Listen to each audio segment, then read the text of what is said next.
What up? What up? What up? Man, this is Rec League Podcast. My name is Randy Little, and I've been doing this here thing for 40 straight episodes now. I hope everybody got a chance to watch and or listen to the last episode where me and old man Lawrence interviewed John Connor. Man, that it was fun. Check out that SOS album. And before I let y'all know what we getting into this episode, if you guys are out there, if you guys are, standing up for the cause, standing up for what's right, man, just keep it peaceful, keep it safe, keep it peaceful, keep a mask on. Don't let this virus spread any worse. Even though that goes without saying, that's inevitable. Um, don't let it get violent, man. Don't let the government see civilians acting an ass because they're not gonna make change. Um, because like we got to come together as humans, man.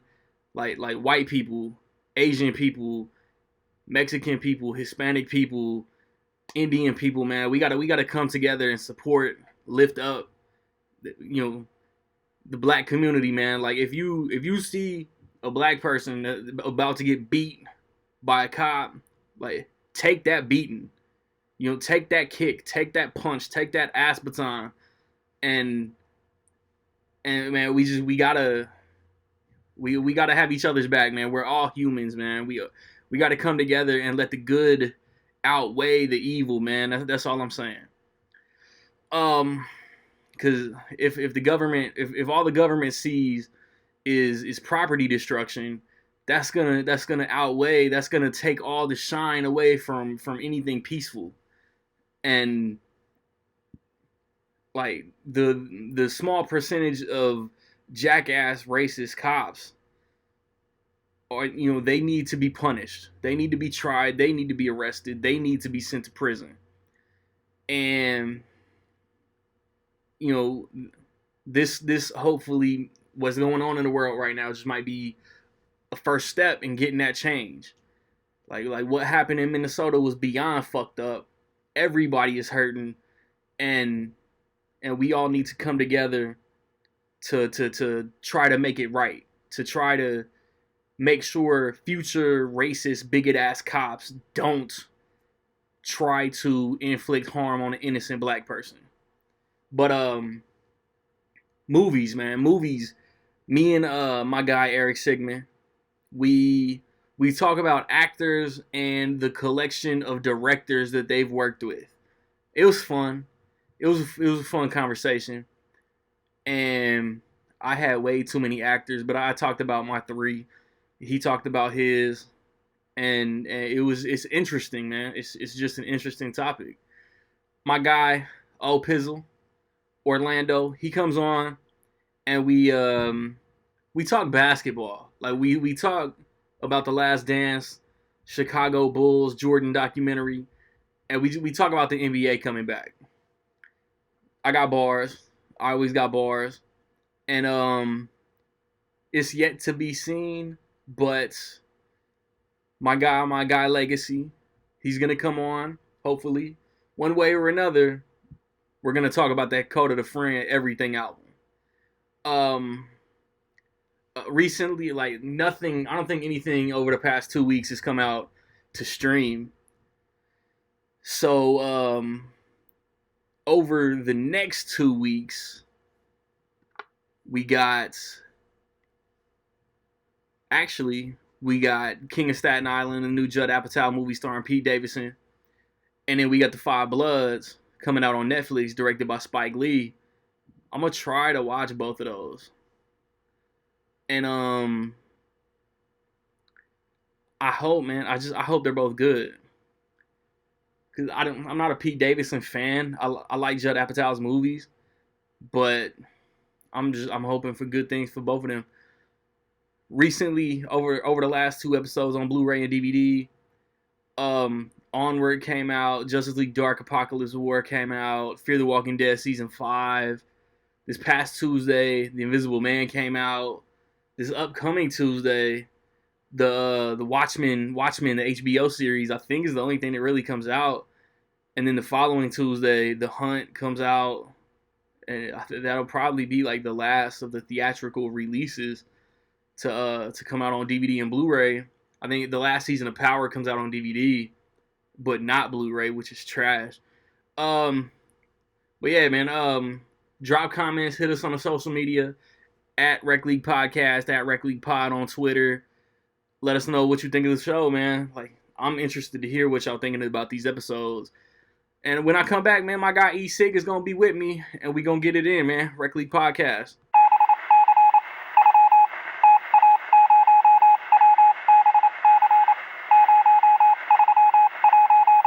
And we back with the movie segment. I have like the weakest intro for movies. Like, I need a soundbite where like we at the theater or something. Let's all go to the movies. But I got my guy, host of the world famous Sigma Cinema podcast. This dude thought he was just gonna put all my personal feelings on his last episode. Y'all need to check that out.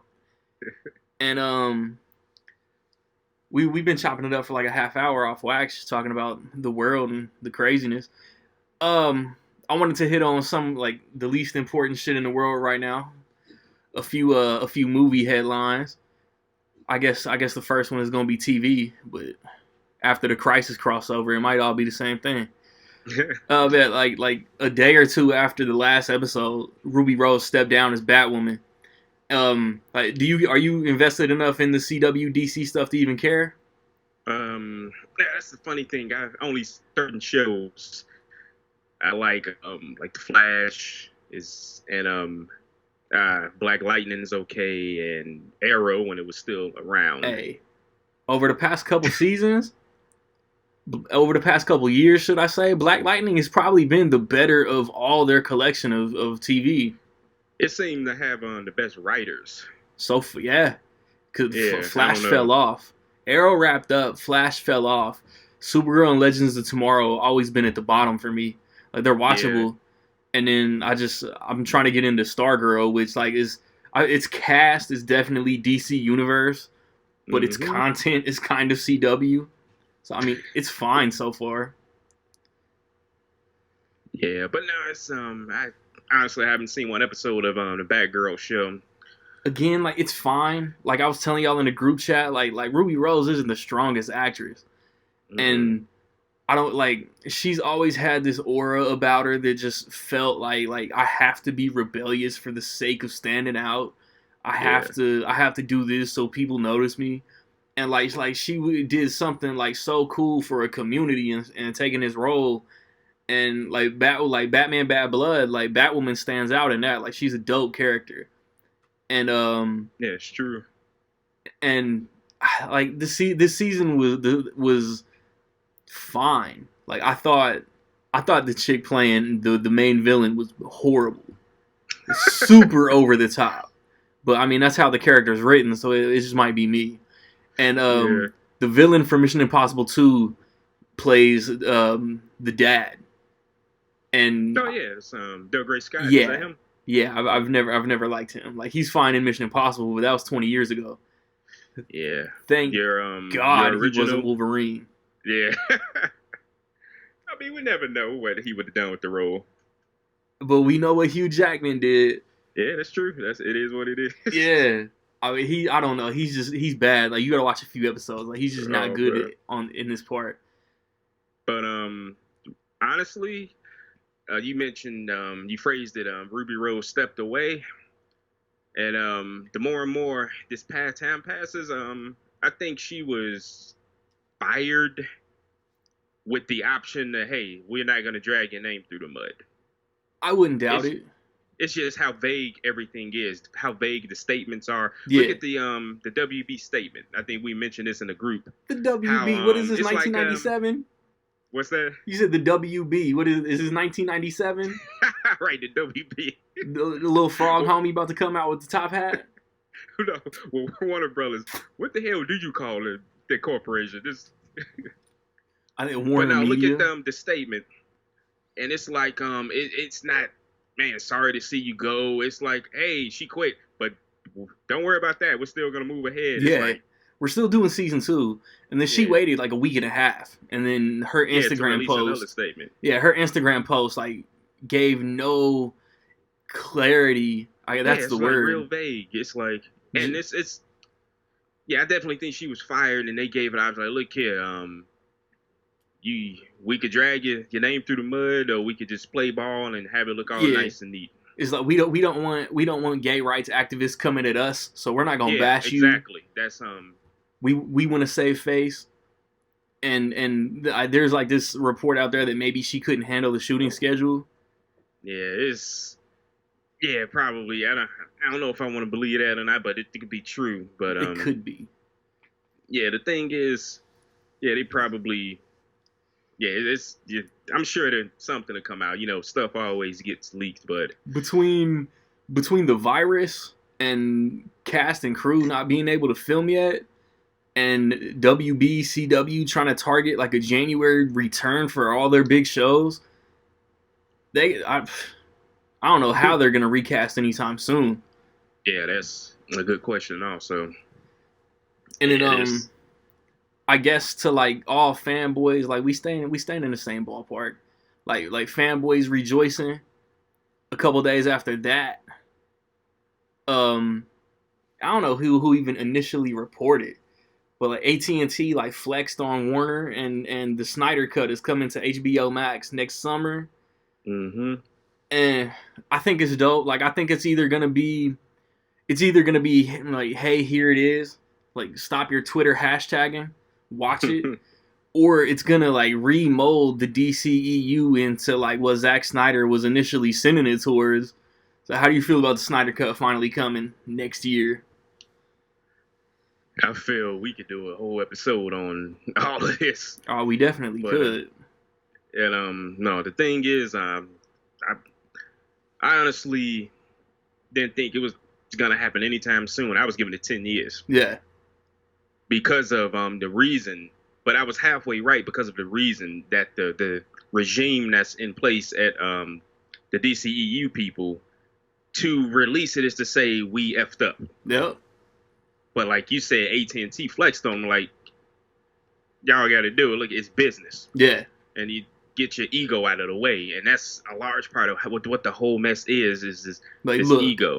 we got this streaming service coming. We need subscriptions. We Yeah. need money. So y'all are gonna make peace for at least just this one movie, Yeah. and it might not go to a theater, but it's gonna be on HBO Max, and all of these fanboys and geeks are gonna buy HBO Max at least for a month to watch it, and we're Mm-hmm. just Scrooge McDuck, Yeah, baby. exactly.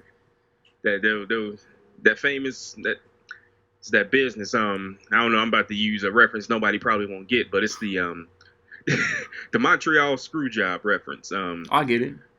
So Triple H supposedly said something that kicked the gears into action. He said, if he won't do business, we'll make him do business, and that's basically what AT&T Bret said. Hart. You know what I'm saying? Like, yeah, get your head out of your butt and let's do this. Yeah. But and it's yeah, it's like I said, we could discuss this because people were so because I think even Nick felt a certain way that the Snyder Cut didn't exist. Oh yeah. Speaking of, this is like the fourth straight episode that Nick Goodman been too essential. This don't have nothing to do with what we talking about, but this been like the fourth straight episode that at the Nick Goodman blow up his notifications, blow up his mentions, and get him back on the Rec League podcast. Cause damn it, I've been trying to make fun of him. But yeah, no, but yeah, that just absolutely didn't make any sense that people like of course it exists, but I guess people assumed that they meant the movie was complete. Yeah. No, it's not complete. It's in work print form. Yeah. Because but yeah, I'm tremendously excited about this, and this could lead to other like David Ayer's version or cut of Suicide Squad with all the Joker that was yeah. in the trailers. Yeah, and you know because it's this at Warner Brothers or DCEU wing of things, there was this culture of panic. And the weekend of Batman v Superman, everything just started a chain reaction to the movies that were in production. Yep. And the crap that they put out was some of the worst movies in the DCEU. You know, it's not a coincidence. Some of them, not all. You know, Suicide Squad and Justice League. Yeah. Other than that, the other movies that might or might not be bad are still the product of the directors. But yeah, this Justice League and Suicide Squad is just a Frankenstein of a mess that doesn't clearly belong, that doesn't have a clear, consistent vision, especially Justice League. Yeah, yeah. So Like the intro and like the style and the look of the intro, like Batman trying to trap the parademons, Wonder Woman crashing that museum, like that all feels like Snyder. And then like it takes a tonal shift somewhere. The parademon is actually that's Whedon. Is it really? Yeah, the parademon and him trying to because the actor, I forget his name, he's on a Netflix show, Mindhunter. Holt McCallany. Yeah, Holt McCauley. He said that scene, even though it was actually supposed to be way different. Word. I mean, it looks dark. Shot, he said Josh Whedon sent him a basket of champagne and said, "Sorry, our vision didn't get seen." That's ironic, even though he's trying to reshoot somebody else's vision. Whoa, what? It's Joss Whedon shot something for Batman's first scene that didn't get used? Yeah. They re-edited it to look different. Huh. Yeah, so that opening parademon Batman, that's Whedon's, 100%. Wow. There was no lame joke. No, that's actually what he alluded to. He said there was supposed to be banter between the robber, and Batman going back and forth. Wow. And they cut all that. They should have cut Batman's something's definitely broken. Yeah, but the one woman, at least most of it is Snyder's. The Nice. name. Because Snyder come out and said like the public has only seen like 20%, I think, of what he did. He said 1/4. Yeah, that's just something crazy. Like that. Like, I hope it's 4 hours. I'm down for all of it. Cause like I would take the miniseries was either way. Yeah. Like me personally, Zack Snyder's movies are my favorite in the whole DCEU. But I'm still crazy excited for like whatever they got coming next. I don't even remember off the top of my head. Wonder Woman in August. Yeah, Wonder Woman. That's the latest thing. I mean, other than that, Wonder Woman in December in a couple weeks. Right. And then like The Flash is my all-time second favorite DC hero. Hopefully Andy Muschietti sticks around and they do a great Flash movie. Yeah. Even though I'm not the biggest Ezra guy, but what's funny about that? What's good? Random fact about that theatrical version of Justice League. Ezra Miller, he's never referred to as the Flash. No. Not once. Which is interesting. Not even in Suicide Squad. He's never been called the Flash. Yeah, in the DCEU, that's true. Yeah, but it's I can't wait for this to happen. Hopefully success. I'll actually into 2021 gonna subscribe to it. It's at another $15 per month for a streaming service. Right. And this snowballed into reports saying that Henry Cavill's coming back as Superman. Not for his own movie, but for cameos and appearances, and they couldn't have done this last year to put his head in Shazam. Yeah, come on, they could have just cut the dude a check or right. But he's supposedly not included in the script for Flash or Black Adam, or like they're gonna end up shoehorning him into whatever. And see, like I commented on G Reels, G_Reels on Instagram. Check him out. I don't care. Like, unless it's Man of Steel 2, like, I don't care. Yeah. Like, good for him. Funny. Good for him, because he's my Superman. But, give him another movie. Yeah, I don't know why. But that goes to that, the Warner Brothers, panicking and rushing stuff. You know, they went Man of Steel, and they wanted to get that Batman v Superman movie out. Mm-hmm. And they should have stayed the course. Yeah, but... Yeah, I mean, look at MCU, how that kicked off. You had two Iron Man movies, first two movies. Yeah. Well, an Incredible Hulk movie was in there somewhere, but 6 weeks after Iron Man. Hey, man, Rec League Podcast. What's the word? Acknowledges no Incredible Hulk slander. That's one of the most underrated movies in the whole MCU to me. It is.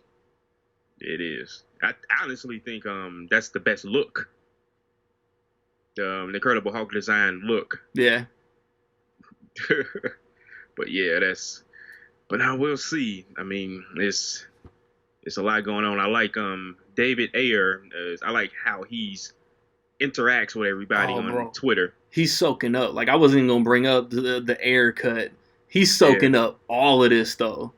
yeah, Because if within the next 12 months, if Warner, AT&T, whoever, Warner Media, don't come out and say, hey, the air cuts come in 2022, right. then after the success of this Justice League, because I'm sure that's gonna be the highest viewed thing on HBO Max. Then Hmm. that's when all these director's cuts will get approved. Yeah, and David Ayer also said his version wouldn't be hard to finish. He said it's mostly editing Yeah. and just taking footage that's on the floor and rearranging some stuff and taking out the shoehorned pop culture songs and Oh, that would be amazing. yeah. I've already removed Justice League from my Zack Snyder list on my Letterboxd page. I'm gonna have Mm. to take off Suicide Squad from the Air page, take them both off of my DC page. It's gonna be fun. Since I'm the court jester of segues, like I told y'all last episode, like we was having a conversation in a group chat, just what actor has worked with the best collective of directors, and I like overdid it, so I'm just gonna end up pulling a few names, and then my communication skills aren't the best, so I'm not even sure my guy Sigmund did the same thing I did. Just Yeah, I would probably on another route with it, but I think that should make it more interesting yeah, to see just what we both did. yeah, start us off and pick your first actor who you want to talk about. All right, now, um, what I actually did on my list while I get started, I did the actors who work frequently with one director. I got a few of those. Yeah, that's what I did. But to not make it boring, I went to I researched a bit more, and by that I mean just spent an extra minute on Google, and but no, I got some interesting research came up, and I'm like, wow, there's a lot of directors out there Yeah, who a lot of actors out there who will work with directors that you really don't notice, but like the first pair I'm gonna name, you've seen every single one of these movies.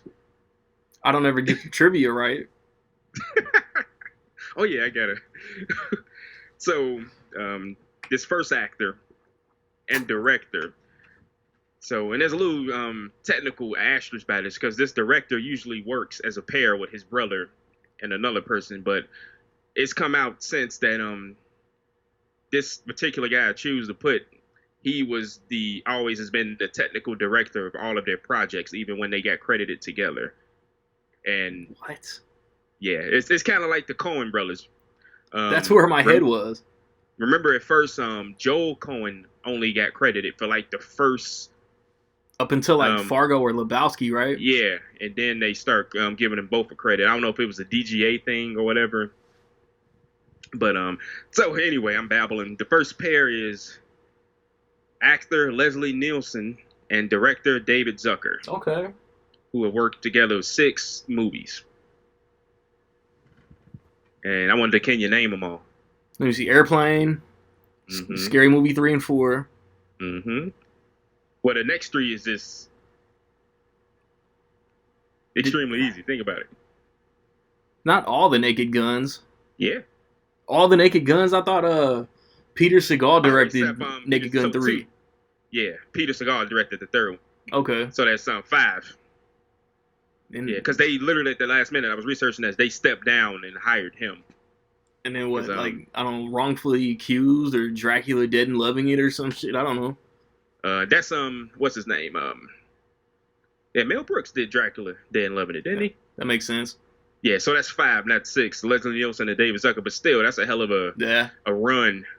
You know what I mean? Yeah. Airplane, I think, is still the funniest movie ever made. It ain't no Anchor Man.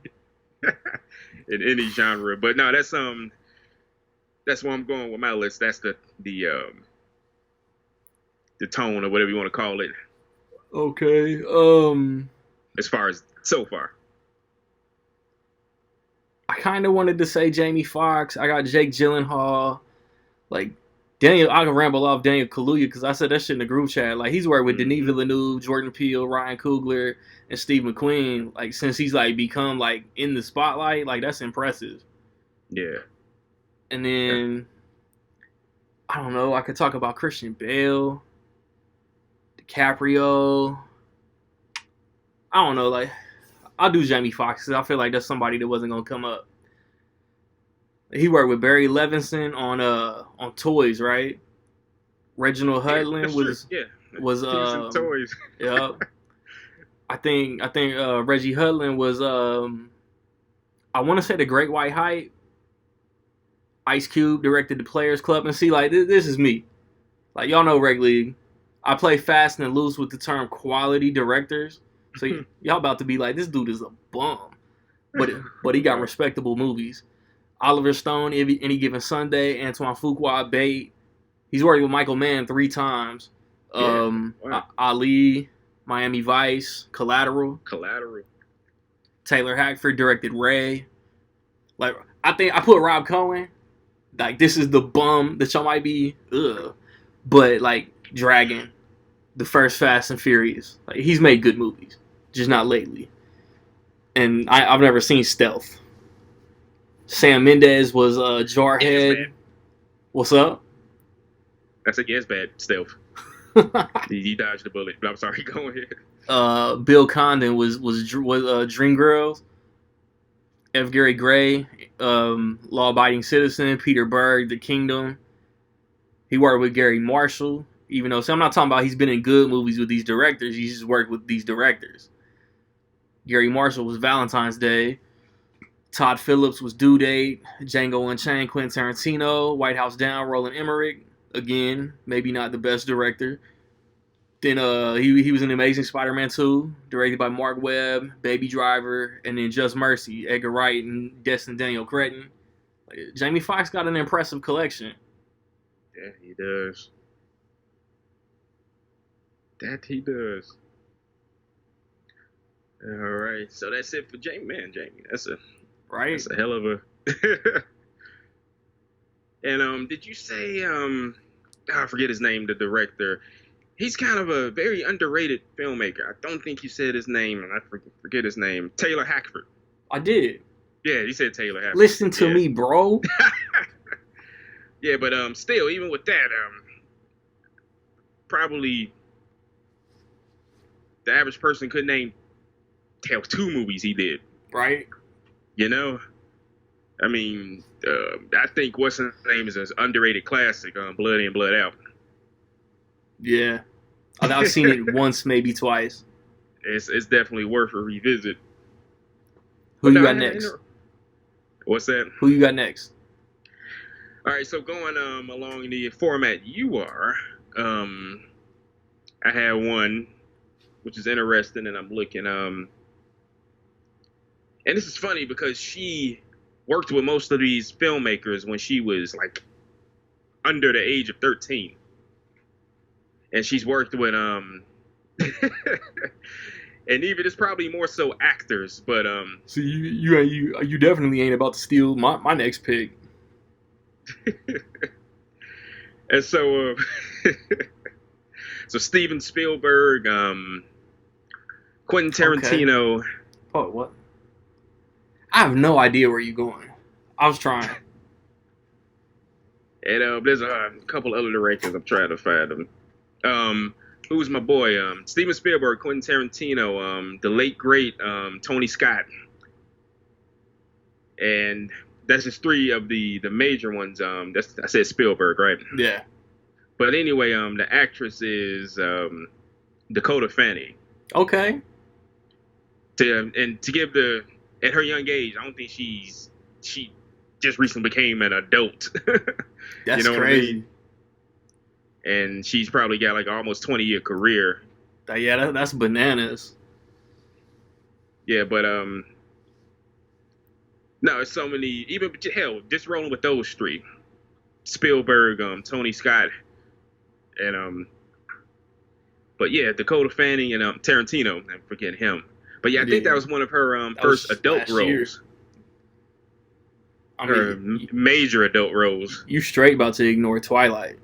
And well, she yeah, I am. No, but even Twilight, even think what you will about those series, but Twilight was just based on it had crappy source material because Twilight had some talent in it, Yeah. The directors that did those movies. I got my movie page on Facebook, Randy Little movie reviews, whatever, and I do a movie of the day, just random movie that I post every day. But I like interconnected on some like 6 Degrees of Kevin Bacon, how I branch off to the next day. And I did one of the Twilight movies like a week and a half ago. And it's like, bro, like Anna Kendrick, Bryce Dallas Howard, like it's got a decent cast. Yeah. And yeah, who was yeah, even is Michael Sheen. I probably don't know him by name. He was in. I think he would maybe. If it wasn't him, it was like the main jock dude from Can't Hardly Wait. He was in it. Yeah, but no, it's an impressive. But who? My boy. What's his name? Cause she was in. Yeah, I'm brain farting. But no, she has a respectable career. She's worked with. Yeah. But yes, Dakota Fanning. That's like, a pick with me. I Am Sam, War of the Worlds, Man on Fire. Mm-hmm. Yeah, she been in a lot of dope shit. Coraline. Yeah, she was in Coraline. But no, that's I guess my Oh, there you go. Froze a bit. My second pick. You froze a bit. My second pick is actually an actress too. Like I told you, I was gonna go actor, actress, and then legend. Cool. The actress I think I'm gonna roll with is Cate Blanchett. Damn. Like I had Scarlett, I had Zoe Saldana, I had Amy Adams, but I think I'm gonna talk about Cate Blanchett. Mm-hmm. She worked with Mike Newell, who, I mean, he's done a Harry Potter movie. He did Donnie Brasco. Like he's got some shit under his belt. Yeah. She worked with Sam Raimi. Huh? Yeah, he did get one Harry Potter movie in there. Mike Newell, didn't he? Yeah. She worked with Sam Raimi. She worked with Barry Levinson. She worked with Peter Jackson 6 times. No, 6 times. Yeah, the Hobbit 6 times also. Yeah. Yeah. Yeah. Come correct, Mr. Sigmund. She worked with Joel Schumacher, Ron Howard, Wes Anderson, Scorsese, Alejandro Iñárritu, Steven Soderbergh, Steven Spielberg. That Oscar with Scorsese, didn't she? Right. David Fincher, Ridley Scott, Woody Allen, George Clooney, Dean Dubois directed the How to Train Your Dragon movies. I mispronounced his name. I know this. You looking at me like, what? She worked with Terrence Malick twice, Kenneth Branagh, Taika Waititi, Gary Ross, Eli Roth, Andy Serkis, and Richard Linklater. Oh, yeah. Yeah, that's a respectable. That's super respectable. Yeah. Like that's awards for days in there. Yeah. And she's only a one-time Oscar winner. Crazy, she's been nominated. I don't know how many times she's been nominated, but yeah, she got one. Yeah. And she killed that shit. The Aviator. Mm-hmm. Where Leonardo DiCaprio peeing in mason jars and shit. Oh, man. But, oh, that's good. So now we're going back and forth between formats. Now this is an interesting one because don't take my legend. Oh no. Now I'm going back to director actor pairings. I hang up on you. Don't steal my legend. Nah, it's he's a legend in my mind, but the director is definitely a legend. But this is the director. So these two, this actor and director, this unfortunately late actor, has worked with this director 5 times. And so the actor is Bill Paxton. Okay. And the director is what's her? I'm trying to. Catherine Bigelow. That's a good one. But Catherine Bigelow doesn't have her ex-husband beat for as many times as he worked with Paxton. I was trying to be funny. James Cameron is somewhere underwater perfecting Avatar 9 right now. Yeah, which he had actually hoped to cast Bill Paxton before his untimely passing. I mean, he's on But the moon. Avatar 9 is going to be on another planet. oh god, and then they just launched a space shuttle the other day. Right.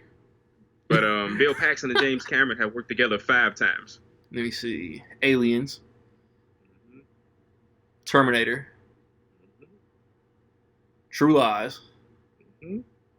I'm missing one because the only thing else there is Titanic. Was Bill Paxton in Titanic?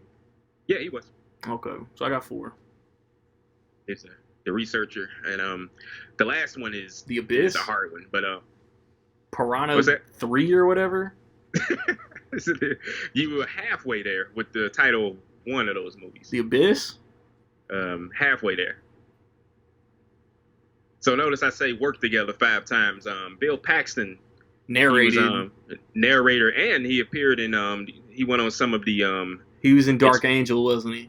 Explorations for Ghost of the Abyss, the documentary, the James Cameron documentary. Yeah, that's like I had part of it. I knew it was like a documentary, but I couldn't think of the title. He narrated Jessica Alba's Dark Angel. Wow, man, I forgot about that one. Deep cut, bro. Get your peroxide.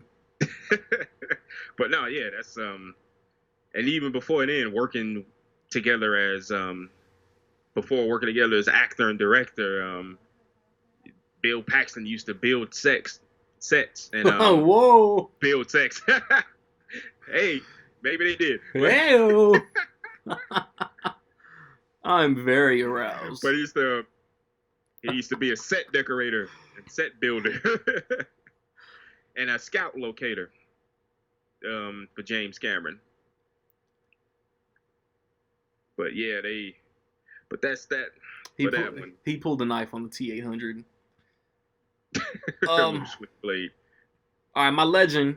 Like when we brought this up, I don't know if it was initially when I brought it up in the group chat. Nick was like, "Well, let's not forget Robert De Niro." Like I'm too busy being essential. Excuse me.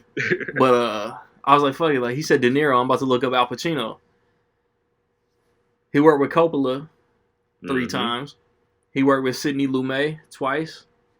Mm-hmm. He worked with Sidney Pollack. He did 2 with Brian De Palma. I don't know how many movies Warren Beatty's directed, but I put him on the list. He worked with Gary Marshall. He worked with Martin Brest twice. One of those was good. One of them motherfuckers was Geely. Yeah, that's true, ain't it? Martin Brest directed Cinema Woman, then Geely. No shit, right? He worked with Michael Mann twice. He also worked with Mike Newell. That was Donnie Brasco. Oliver Stone, Christopher Nolan. Al Pacino has worked with my 3 favorite directors. He worked with Christopher Nolan, Steven Soderbergh. Barry Levinson was a TV movie. I think it was the Kevorkian movie for HBO. Yeah. And then just last year, he finally worked with Quentin Tarantino and Martin Scorsese. That's crazy, ain't it? Yeah, hell yeah. Because all these years in the game, he only now just working with Scorsese. And yeah, even Tarantino, that's nuts. Man, that's crazy. You know what I'm saying? And this same year, right? Yeah, both last year. Once Upon a Time in Hollywood and The Irishman. Yeah, it's very, very impressive. Say what you will about Godfather 3, but Coppola is Coppola. Yeah. Yo, Pacino was overacting his ass off in that movie, too. Yeah. And then people tend to couple overacting with bad acting. It's not the same thing. Yeah. You know, you could choose scenery. Yeah. And still... Like, I ain't ever about to call, unless we watching Jack and Jill, I ain't about to call Al Pacino bad. And even then, Al Pacino knew what he was, you know what I'm saying? He was probably the funniest thing in the movie. That's not really saying a lot, but... Exactly, yeah. I mean, Duncan Chino, they must have paid him. How much did they pay him? He ain't never got to work again off Jack and Jill. I bet. Man. This went a lot faster than I thought it was going to. That's why I said 3. What's that? That's why I said 3. So, and this shit went 20 minutes because we spent 15 talking about DC. Yeah, that's crazy. Well, let's see. But yeah, it's I guess we. What else did I have on this list? I say your legend is Al Pacino, Yes. and now going back to my format, I had the director actors pairing, and one of your favorite comedic and sometimes serious actors, Bill Murray. Charlie's Angels, baby. Man, Who did I have? Somebody. My Christian Bale list had McG on it. oh, McG. Whatever happened to him? He was producing Yeah. like Lethal Weapon and shit. Mm-mm. But no, Bill Murray. Like once again, this is the director, actor parents. Wes He has Anderson, worked. Sofia Coppola. Wes Anderson. Okay, how about which exit is he about to? Which off ramp is he going? He has worked with Wes Anderson. How many times you think? 6, Close. 8. 8. Mm-hmm. Yeah, some of and of course, what is it? Rushmore. I think his favorite performance is Yeah. of mine, but that's saying a lot. That's I'm not sophisticated enough for Wes Anderson. no, that's not true. Is he in The Last Dispatch? Did you count that one, or is that 9? Is he in that? I don't know. I haven't seen it. I was asking you, bro. All the ones I've seen, all the ones I named, I've at least. Even so, yeah, he's has any other actor. No, I think it comes out in or 2 if he is. It comes out in October. Yeah, that's right. So is he in it? Is he listed? He'll probably have a cameo knowing Wes Anderson. What's it called? With the newest movie? The something Dispatch. Yeah, it's because I thought they had changed it. Oh, What's up? now I was trying to look for it. Did you find it? Almost. The French Dispatch. The French. There we go. My bad. Parlez-vous français? Yeah, he's in it. Yeah, so that's 9. That will be 9. Damn, Bill Murray. So I wonder what Wes Anderson must actually have his personal number, because I don't know if y'all know anything about Bill Murray. He's real. What's a good way to put it? Mean, rude. Well, yeah, a lot of people say he's not the nicest guy to work with, but as far as how he handles his business affairs, he doesn't have an agent. He has an 800 number. Oh yeah, I've heard about that. Probably from you. Yeah, he has an 800 number where you can leave a message, and even with Sofia Coppola, she written the role specifically for him, and she didn't even know that he was even going to show up. Yeah, she sold the movie because that's how she got her budget, because Bill Murray, and he just showed up 3 days before filming. Cool. And she had another actor on I guess standby, and I bet he's pissed. He probably got cut half the check. Hey, but 20 years later though, I lost my train of thought. I was gonna say something about Ghostbusters 2016. Like, he showed up for a cameo in that. You can't be that difficult to work with. Yeah. Well, even though it's a story about that a lot of them were essentially forced to do those cameos. Were they? Yeah, contractually. It was some unique contractual stipulation. You guys are obligated to appear in any future Ghostbusters media. Yeah, it's I mean, look at. We can argue about this all day. The actual fans of those movies, yeah, they do exist. So he had an extended cameo. He had a multiple scene cameo. Yeah. And he looks. How do you make Bill Murray not funny? The way Paul Feig did. The way Paul Feig did it. Yeah, and we were speaking about, going back to that. You talk about crazy segues. Going back to the Schneider cut and this and that. There was a joke Well, not even a joke. He was probably halfway serious. Paul Feig talking about, I got a 3.5 hour cut of Ghostbusters. Oh no, he was partly serious. He had to be. Yeah. You just don't like me, probably Nick. Like we're among the minority that didn't really hate Ghostbusters 2016, Yeah. but it doesn't hold a candle to the originals. No. And the majority of fans didn't ask for this movie. So Mhm. yeah, like among all the bashing, like he has an extended cut in his back pocket. Yeah. And it's I guess he was just testing the waters with that. And one of my I got crickets. But no, it's yeah, I didn't. The thing is, the movie technically it's a very well made movie. You know, he did a lot of good things with the budget, but he did a lot of he just turned into a Ghostbusters 2016 review. It is what it is. But no, he did a lot of unnecessary things with his screenplay, in my opinion, that he could have shrunk down a little bit. Instead of having that goofy main villain, Yeah. you know, why not just have a spirit possess Chris Hemsworth from the jump? And Chris Hemsworth is technically a movie's villain. Mm-hmm. Instead of some actor who you can't name, if you had, you know.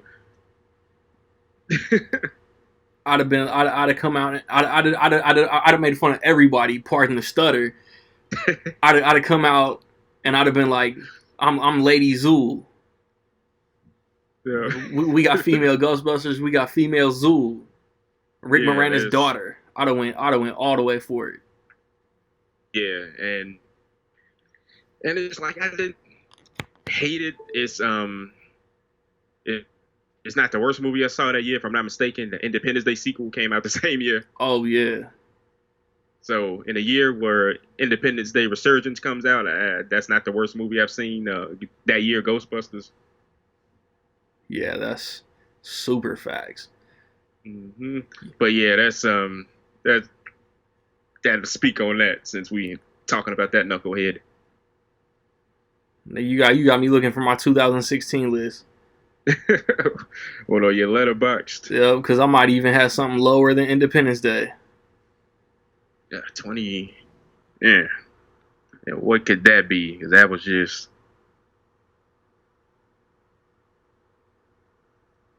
Yeah, you gonna have to. I'm about to say you gonna have to fluff the crowd and kill this dead noise right quick. Right. Because your boy is I'm curious. scrolling. 2016. What was the top movies of that year? It seemed like such a long time ago. That's terrible. The Nice Guys, Civil War, Deadpool, Hacksaw Ridge.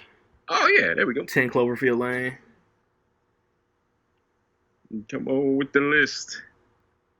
Yeah, because oh yeah, Zoolander 2 came out that year. Which one? Zoolander 2.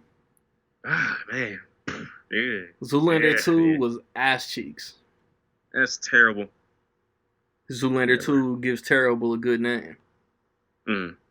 Yeah, them belated sequels, they either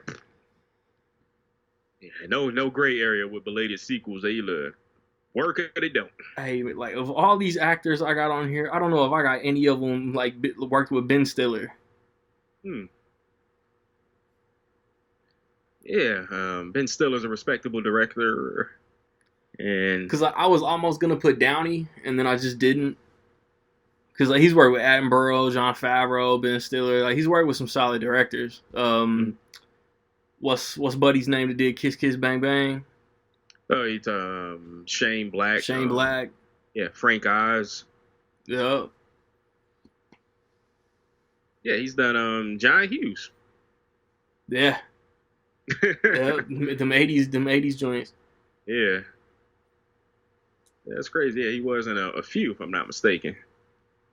He was like secondary Brat Pack, wasn't he? Yeah, something like that. He's definitely in Weird Science, and I don't know if he made another one with him, but yeah, he's got a respectable.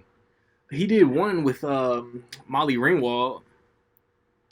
Yeah, that's My wife has it on her shelf, and I can't pull the name right this second. The pickup artist, I want to say. I think that's it. Yeah, if I can't pull the name.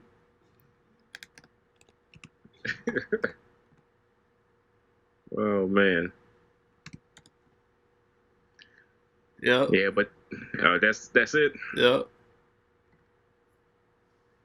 But we were speaking, um, talking about a little stuff we be talking about in the group chat. We were talking about Vin Diesel. I forget why. We be talking about some wild shit in the group chat.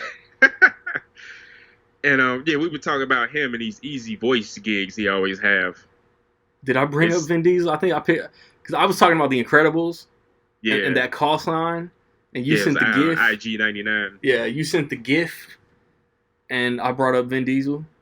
Yeah, and it's crazy. I was curious how much he made. I couldn't find Iron Giant, but supposedly he's made $50 million for the type of deal that he has on Guardians of the Galaxy 2 alone. Damn. $50 million for 3 words. Yeah.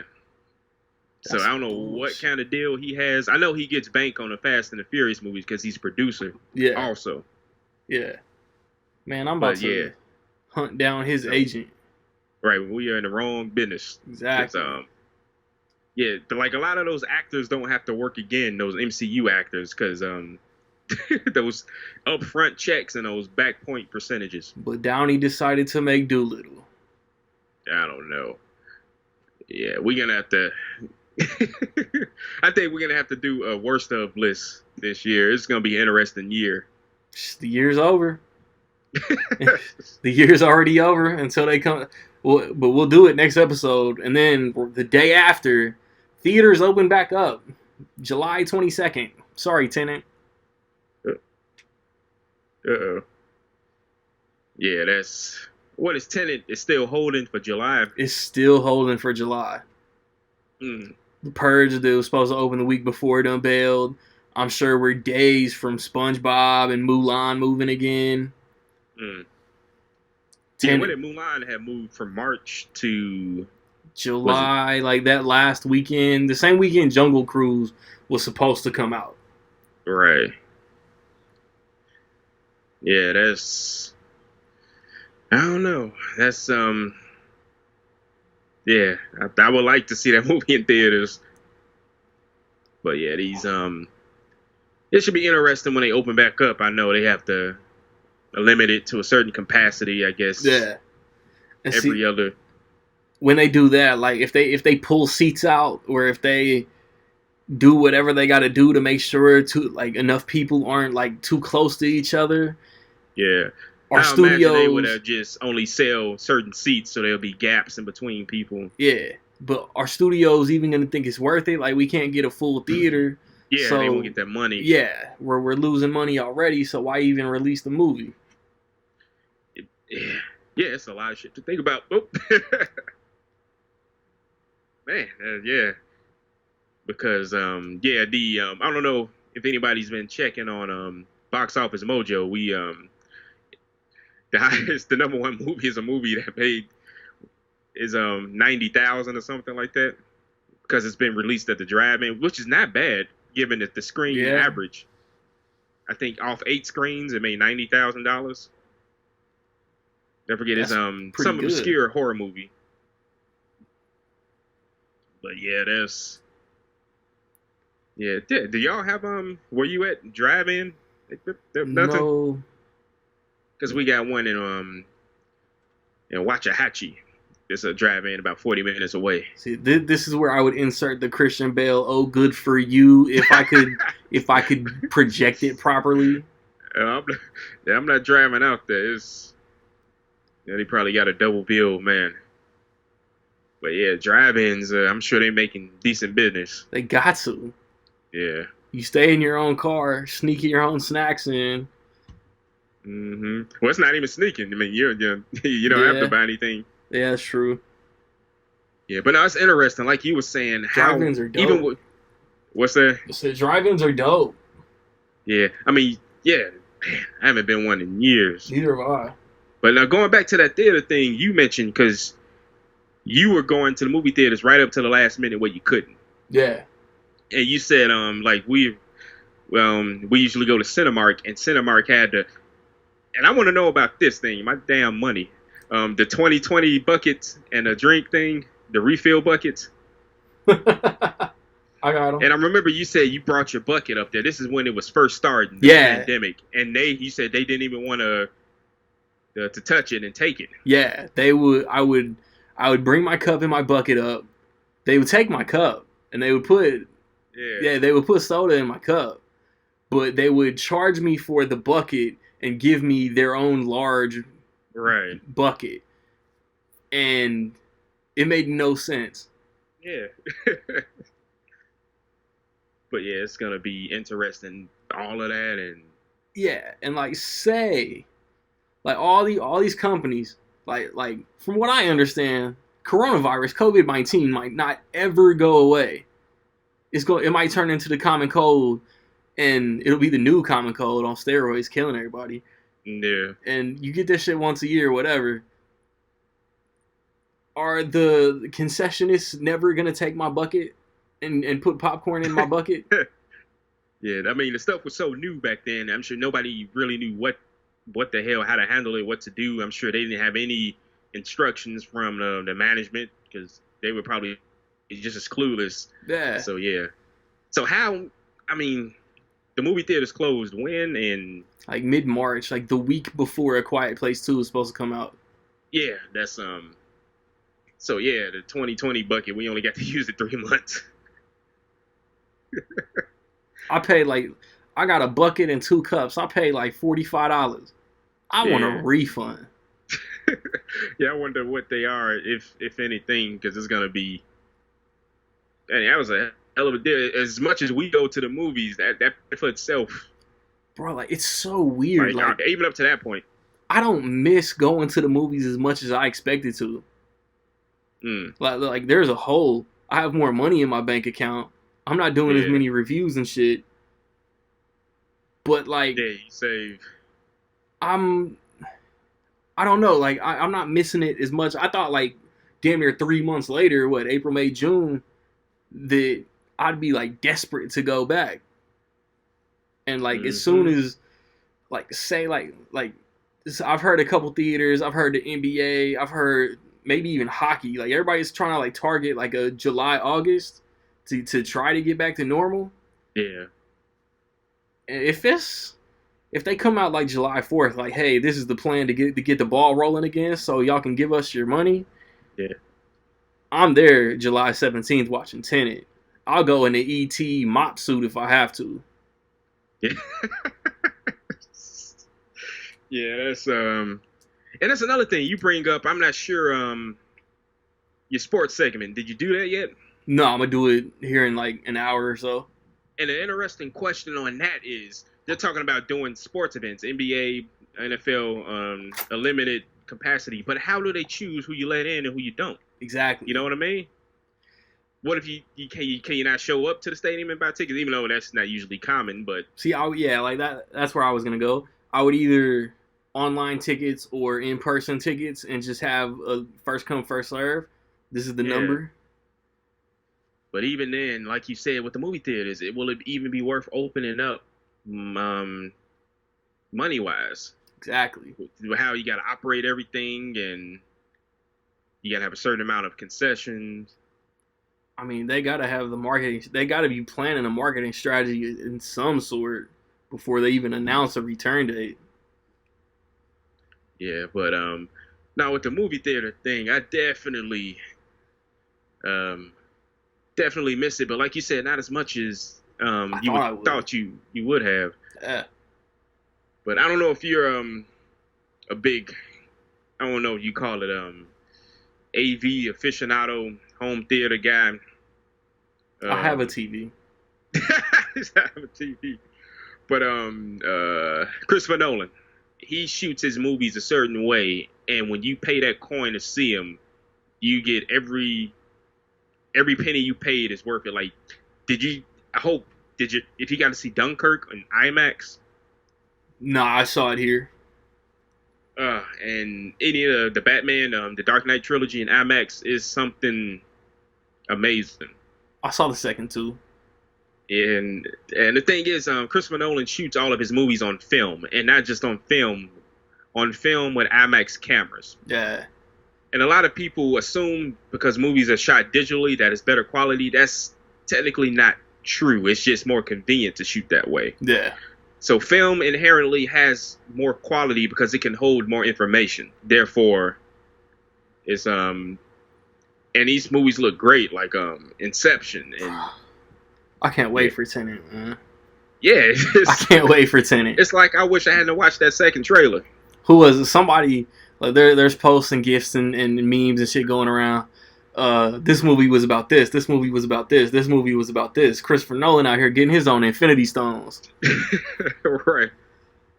But man, yeah, July is what is today? The 30th of May? Tomorrow is June 1st. Oh yeah, it's 31st of May. And so we got about a month and a half for them to make a decision, and I'm sure it's gonna come down to the wire. Yeah. And you know, and even with all the other stuff that's going on outside of the pandemic, the other stuff's going on in the world with the riots and protesting. We don't know what's gonna happen with that, so it's other stuff into play. Yeah.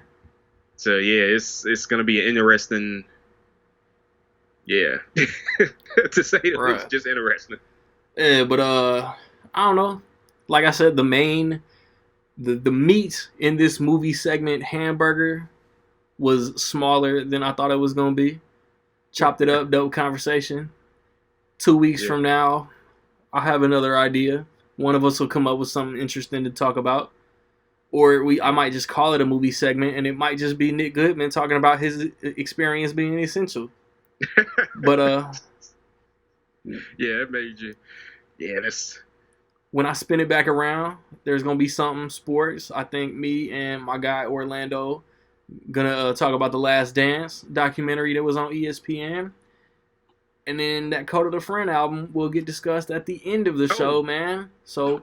Oh, you mean I'm sorry, you mean the Michael Jordan documentary featuring The Last Dance? Yeah. No. Exactly. No, that's a good one. I can't wait to watch that. Hear what y'all got to say. It's gonna be interesting though. Well, look, it's Rec League. Stay tuned. I ain't gonna get in conversation on wax. So we be back.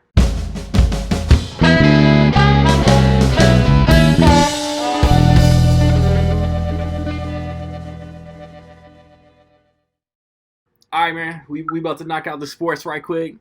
Making up for last ep when I don't know Orlando was in parts unknown.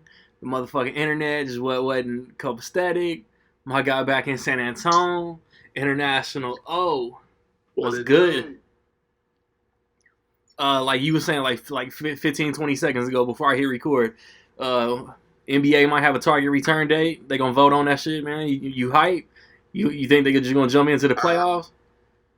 You know what? I'm actually pretty excited. I am hyped, not for the reasons that I'm hyped for the distraction. You know, like facts. And neither one. Just imagine going without sports since March 15th. I think that's the last time we really had sports. Yep. About 2.5 months. Bro, going on 4. We should be getting ready for the NBA Finals right now. Seriously. So I'm excited for that. Curious to see what kind of format they're going to use, whether it be a playoff format, like a play-in format, between like the lower seeds, and then like the chemistry of teams. And how will it be different? Yeah. You know, teams like the Lakers who were number 1 seed in the West. How are they going to come back? Are they going to come back in sync? Or but same with the Milwaukee Bucks, who have the best record in the league. How's their chemistry going to be with the layover? The layoff in time. Who's going to come back really out of shape? You know, are people actually working out how they should, or just kind of been BSing around? Yeah. I think there's a I don't know. It'll be very interesting to see how things shake out. So I know that the league is trying to there's like an undercurrent. They're trying to get the Pelicans in the playoffs. So yeah, just for them Zion ratings. See, I think if they do 1 through 16, I mean, I don't know if I would like that. But it's not like the NFL where the highest team, the highest seed always plays the lowest remaining. It's just a bracket. What I would do, right, so you have the top eight seeds, right? All right, whoever's already in the top 8, they're in. Is in, right? And then you'll have like a play-in between the last 4 seeds, or take the 8 seed, 9 seed, 10 seed, and 11 seed in both conferences, and do a tournament with them. Yeah. And do like a best 2 out of 3 tournament between those teams. Yeah, because I heard they might do a 20-team playoff, and I think that would be fun because like a team like Portland was on the cusp of coming back and just ruining somebody's championship aspirations because they was about to be healthy. They was about to be super healthy. Yeah. Dame was about to hit another one of these. Dame was about to hit another. What's my center's name? Zach Collins was injured. Nurkic. They had so many injuries. That's what I'm saying. They was about to get both of them dudes back. So now, I mean, if they're back, that could be a problem because they're typically a 4 seed, 5th seed in the West. Exactly. So they're gonna be like a 9 or 10. Like if they do a 20-team playoff, the Blazers are gonna be a 9 or 10 seed with 4 seed with home court talent. And it's a neutral site anyway, so it's fair game. Yeah, it's just like if all these teams, if everybody comes together and plays in like Walt Disney World or wherever, Orlando, wherever they want to play, there's no favorite to me. The Bucks are going to be nice. The Clippers, Lakers, the top teams are going to be nice, but it's neutral ground. Like there's no home court advantage. There's no juice in the stadium. There's no Pacers about to finally get one. Shit, bro. We'll see, bro. I don't even want to talk about the Pacers. They'll let me down. Oladipo should be healthy. Oladipo, Brogdon, everybody that had them little team. Yeah. Everybody should be 100%. That's why I'm glad. The interesting thing is if the Nets was going to happen with KD. They was like 7th. They was like 7th. They'd be a 7 seed in the East playing with 1 seed talent. Deadly. That's why I'm glad that we're not going to finish out the regular season, though, because our next game was against the Sixers, and Ben Simmons was supposed to be out. Now whoever the Sixers... So are they saying they're going straight to the playoffs? I would assume so, because like even if you finish the regular season, then finish the playoffs, that's like the finals in October when the regular season would normally start, and that would probably push next season back to like March. So if you just do the playoffs, well, they want I know they really want a Christmas Day start though. That's why I think that the NBA will just go into the playoffs and have like a maybe early September finals. They can get it done by August though, right? If they come back July 31st. Well, no, but because you got to think there's no travel. The only reason like a lot of the games are spaced out is because of travel reasons. So if everyone's all at the same location, they can knock out games back to back, rest day, back to back, rest day. You know what I'm saying? That'd be so weird. All right, you're eliminated. Go home. That'd be so crazy. So, but you know what I'm saying? Because like a lot of why the NBA playoffs is like so spaced out unless you sweep somebody is because of the travel. Yeah. You get like 2 or 3 days off for travel days. You know. Yeah. Every game can be every other day, no matter what. Yeah. And so I think that's like the best thing about this situation is that we can get more games in without the time restraints. Yeah, I think next season starts Christmas Day. Indy gets fucked out of All-Star Weekend. But I mean, it'll just be like Charlotte. We'll get it back in a couple seasons. Well, why would Indy get fucked out of it? Because if there's a Christmas Day start, are they still going to have All-Star Weekend? Yeah. I don't think that's enough time for voting and all that. Bro, it would just get pushed back. I don't know, because every lockout has started Christmas Day or whenever, and then the No, finals but have still been in June. No, so it'll still just everything would just get pushed back. It's not like you're not gonna have an All-Star weekend. It's just it'll just get pushed back to a later month or time depending on scheduling. Yeah. That's the only thing, because that's the only thing that might screw you, just because of the planning. Yeah. And so, because if they had planned to put it at like Lucas Oil Stadium or something like that, or Conseco, I don't know where they're planning on having it. Conseco. I don't want to say Conseco, but it's Baker's. Bankers. For all y'all don't know, Conseco Fieldhouse is the older name of. The kids don't know about that. Or the only NBA Finals in Pacers history was at Conseco Fieldhouse in its debut season. It's tough time. Super. Which leads us back into how the never made it to the finals. The main precipice of this segment is talking about The Last Dance. Is it like I was telling my boy, like when I finished when I finished recording the movies, I told him, I was like, I'm about to get on with my guy. Oh, we gonna talk about The Last Dance, but it's gonna be interesting as fuck because you're not a Jordan fan. Dude, I hate Jordan. You're not a Michael Jordan fan, but you watched all 10 episodes? I did. Yeah, I did. But it was crazy interesting though, right? The dynamic of it was like kind of wild. Dynamic. Anybody looking through a non-biased feed, like anybody looking through non-biased eyes, like it knows like this is just to glorify Michael Jordan. Yeah, I mean, it's just like, one is crazy. It's like, how do you break up a dynasty, bro? How does a person within the organization who helped build the dynasty wants to tear it down? Yeah. I'm like, wow. I mean, that's pretty crazy, but it's kind of like it's like unfinished business. Who was it, Krause? Yeah, Jerry Krause, man. Like he came out probably like the worst on this thing. Yeah, for sure. And he passed away, so you don't want to bash the dead. But I'm sure he just got tired of all the egos in that building, in that franchise. But he had an ego too. He did. Did I see a meme, or was it like internet shit talk, or did Space Jam really base Schwackhammer around Jerry Krause? They based around Jerry Krause?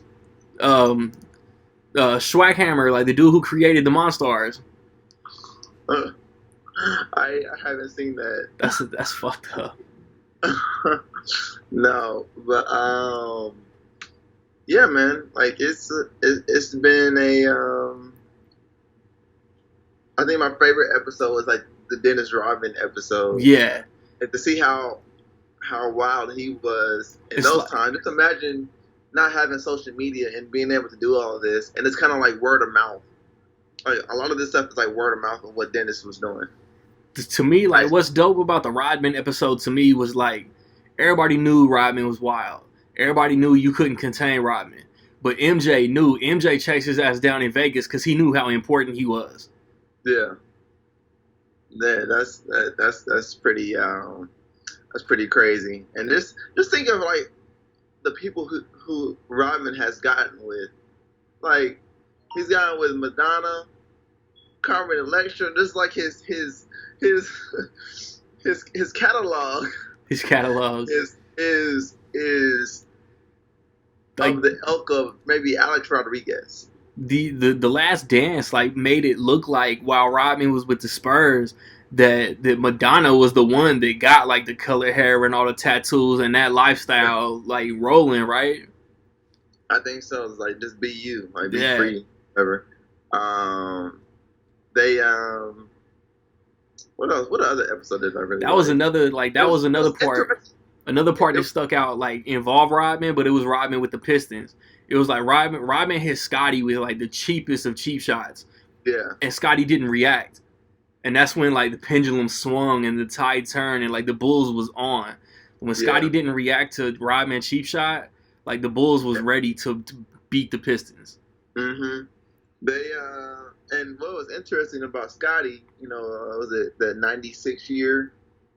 When he was out hurt, No, the '97, the '95 year. I'm sorry, when when Jordan Jordan was was playing still baseball. gone, but he got quit on the team. Like he was like, Yeah. Phil drew up damn. Phil drew up the game winner for Kukoc, and Pippen got butt hurt. Yeah, and Yeah. I'm like, bro, you kind of weak to me. Yeah, that's whole Like, shit. That's weak sauce. Like, bro, you got to put ego aside. Like, team is team. Yeah, and it's just like at the last minute you just don't quit. Like, come on, bro. Yeah, and it was in the playoffs, wasn't it? Huh? It was in the playoffs too, wasn't it? What was that? I don't think that was in the. Oh, I think it was in the playoffs. I don't remember who they was playing. Was it the playoffs? They was playing Detroit, or they was playing Cleveland, or the Knicks, or somebody. No, that's the Knicks. I thought it was the Knicks. I think it was the Knicks. It was the Knicks. That's crazy. But then, wow. as soon as the game was over, he knew he fucked up. Yeah, like overall, I guess the scenes I just don't like the most. Cause I vividly remember this because '98 I was only 6. Younger boy. 6 or 7, but I remember like watching the game, and yeah, it's like I don't remember like I would like I do Colts losses. Yeah. Like, but I just know Knicks, Pacers, we don't like them. Knicks versus Pacers versus Bulls, we don't like the Bulls. That's just how it goes, and it kind of stemmed from that. And so my disdain for Michael Jordan is just because I have too much Indiana in me. Yeah. They've taken something very personal to me, a chance to see a championship from the Pacers.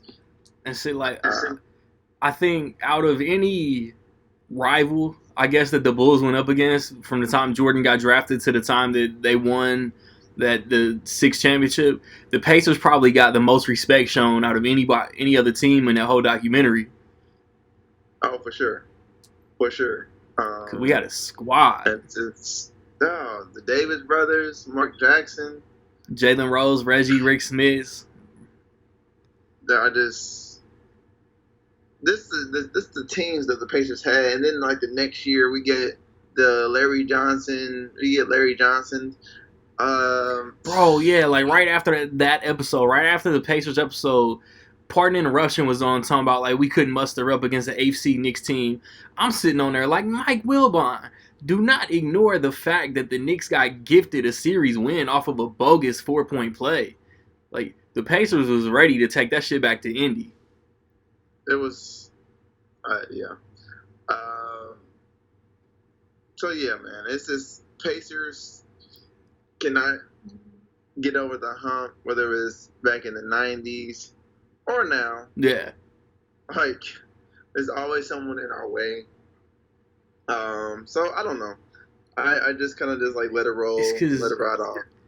Ever since like it's all like the officials always got in Reggie Miller's way, or whatever. Michael Jordan, Kobe Bryant, whatever. The brawl, the malice at the palace got in Reggie Miller's way. Ever since then, we've had like all love and respect to Danny Granger. Paul George did what he did, but we've always had that Robin who just could not become Batman. You know what I'm saying? Yeah, seriously. Vic might be Batman. Vic might be Batman. Reggie was our only Batman that we had. Like Vic might be Batman, but you got to let his knee get right.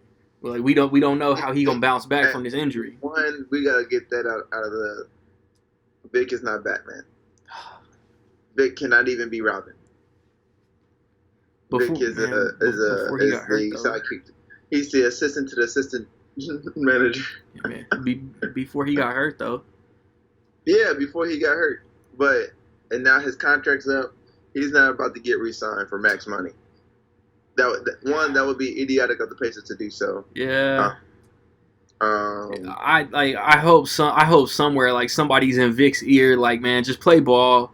Like sign like a 1 year like prove it season, and then get your max deal. I mean, well, the thing is, maybe the bright side to this, whole COVID situation, he has time to actually get better. Yeah.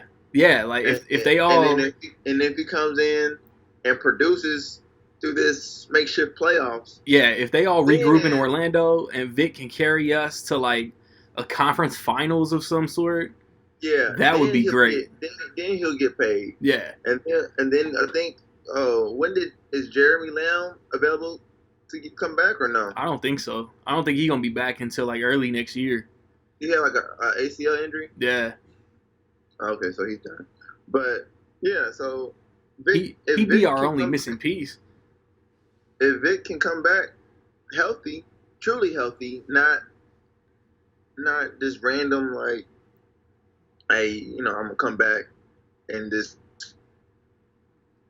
dismantle a lot of the chemistry that was already built up. Yeah, because that's kind of like what he did. We're like third seed, low key, hovering third, fourth seed before he came back, right? Yeah, and we lost like 6 straight games. Yeah, so we'll see, but just going back to the Last Dance, it's just crazy. Here's the thing, like, are the teams that the Bulls face, were they even that good in the finals?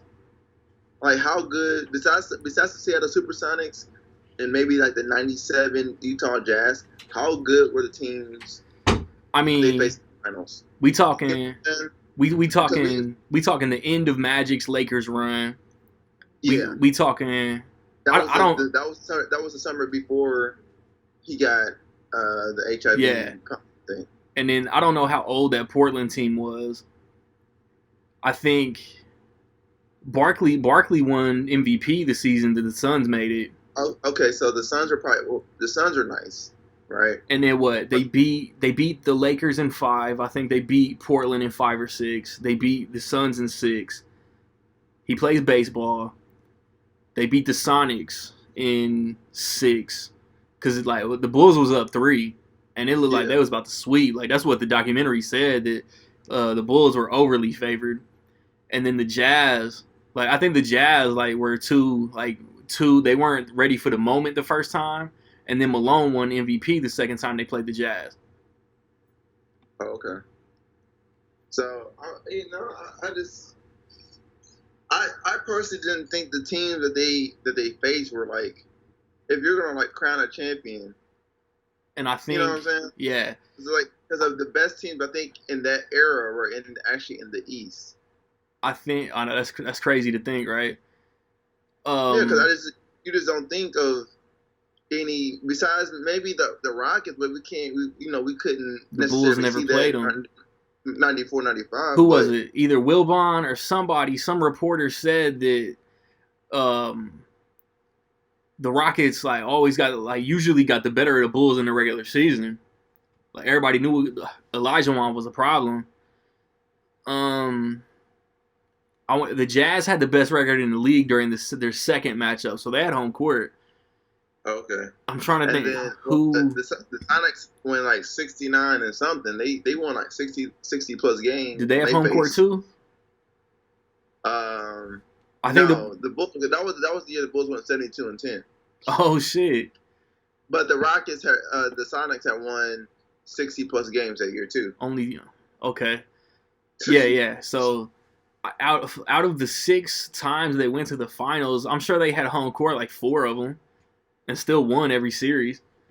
Yeah, because it's like one of those, like, I think the best teams were actually in the conference, and then when they got to the Western Conference, it was just kind of like, all right, well, the NBA Finals during that stretch was really against like the Pacers, Magic, Knicks. Yeah. Knicks. Yeah. Those were the NBA Finals. Like, that's kind of how like the Western Conference was a little bit.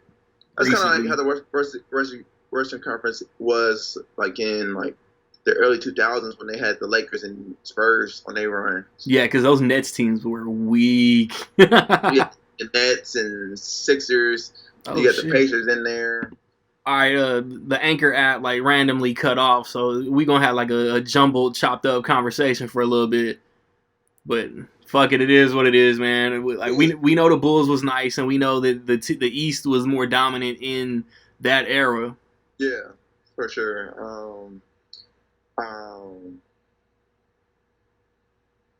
Damn, it's kind of like a like what do we do? Straight lost the train of thought. It's Like what you think about like how like they would hand him like the iPad, show him clips from everybody else. Like what you think about like all the Isaiah Thomas stuff? And I had no problem with the glove. I had no problem with Gary Payton. Like man, shit like that. Was so sensitive. Yeah. And you remember that?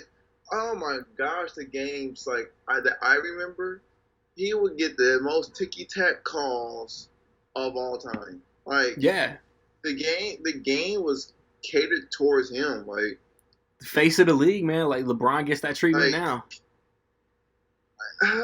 He gets it, but not to that extent. Nah. Like ever since I can remember watching basketball, I've always heard other like players and fans like if you if you breathe on Jordan, it's a foul. The foul. I remember one instance he was talking to the ref on the side. So the play was over. It was like a dead ball, whatever.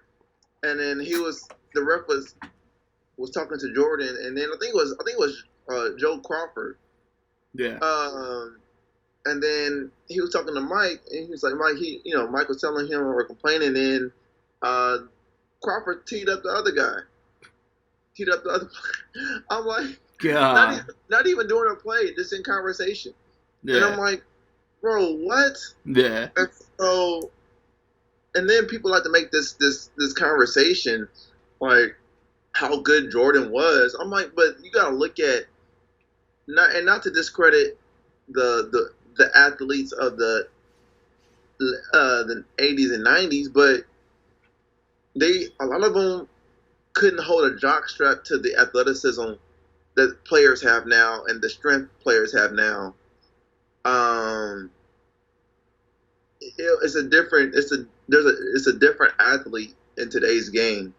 More high flying, definitely more skilled than the players back in the 80s and 90s for sure, because everybody can damn near dribble, everybody can damn near shoot. Maybe they're not as tough, but they're not as tough as what is needed to be. But when people make that comparison, like, oh, can LeBron beat Jordan? And it's a stupid question because it's like, who cares? Yeah, they're never going to play one-on-one. I asked that conversation, bro. It's like, bro, who's better, MJ or LeBron? I'm like, well, I'm going to go with LeBron. Like everybody can shine, man. Yeah, but you think Jordan couldn't really shoot from behind the arc, but he could do everything else. Yeah. And so, but the player, like I said, if he was the 1A of all the players back in the 90s, right? Yeah. If he was your best athlete, best player, to me, he's nothing but James Harden who couldn't shoot and play defense. if you really look at it, or Westbrook. Yeah. Because if Westbrook take MJ out and put Westbrook in, is there really a difference in their style of play? I don't know, man. I love Russell Westbrook. No, but is there a difference in the style? Is there a difference in the style of play? Not really. That's all I'm saying. So it's messed up to think about, right? Yeah. Because Westbrook plays defense. He plays hard. He attacks the basket just like Jordan did. He's not the best shooter. He got that similar competitive fire though. You know what I'm saying? Yeah. So it's this you can like plug and play different players. Like it's just funny to me. And then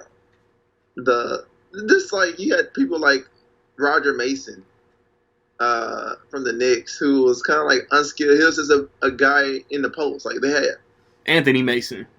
There you go. Roger Mason is somebody else.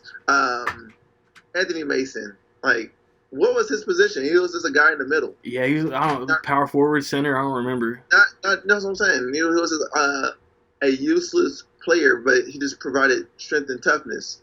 I mean, but you input like, well, damn. I knew this shit was gonna happen. Well, Hold on, I'm about to let them out. Keep talking. Okay. Well, if you input Dirk Nowitzki in the '90s, or Kristaps Porzingis, or any stretch four like in the mid '90s who can shoot, stretch the floor, like it'll be a whole different ball game. Yeah. Like K Love would probably be so cold in the '90s than he was.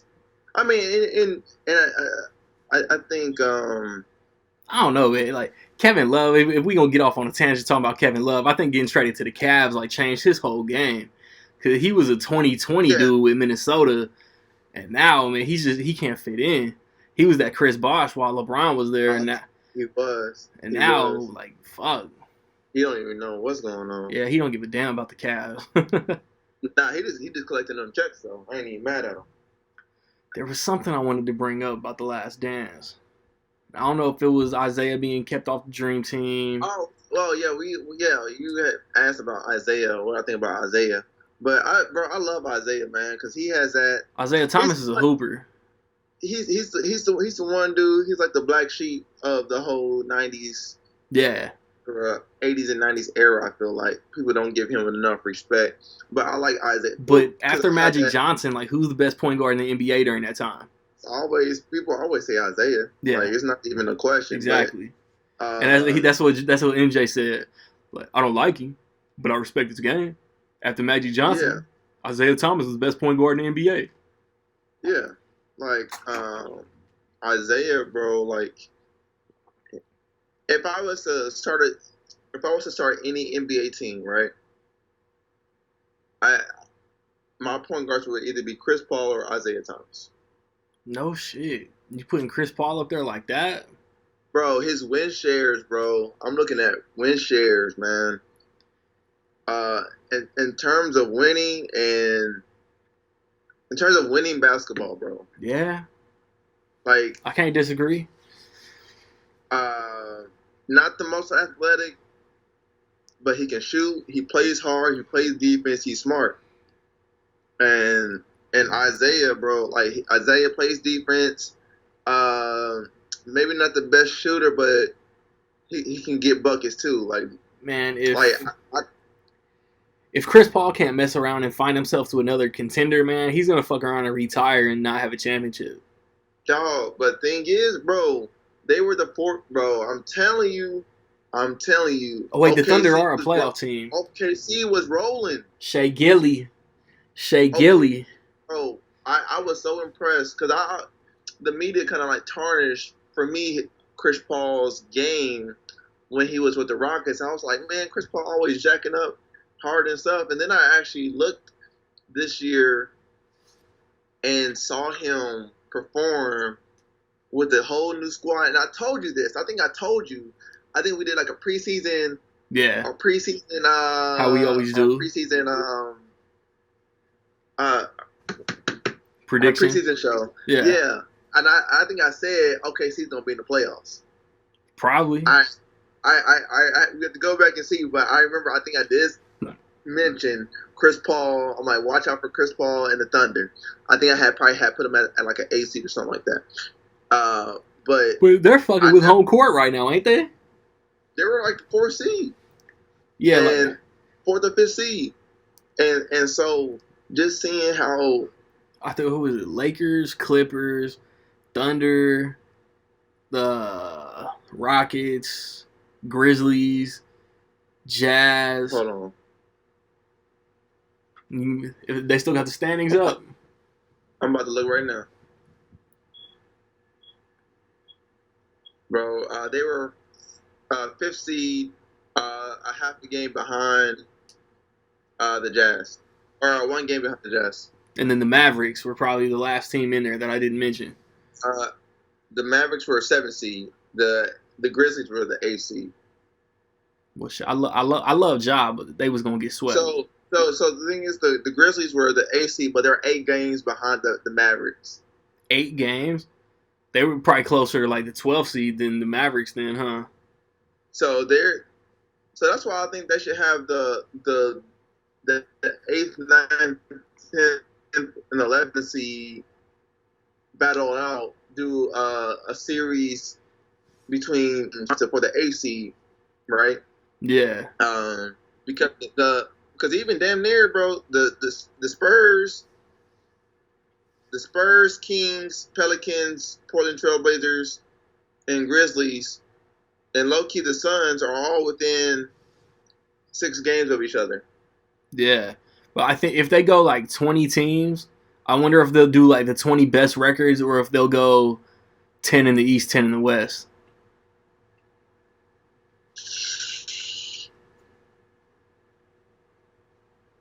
I'm like, no one wants to see no teams from the East, though, man. Right. Damn. Like, Orlando's 8, right? mean, if the Magic are 8, who's the next 2? Washington? Washington was making a push. Washington and Charlotte. Washington was making a push, and supposedly John Wall is healthy. Is he? That's what I heard. On the podcast, All the Smoke podcast. Yeah. With Steve Jackson and Matt Barnes. Yeah, it was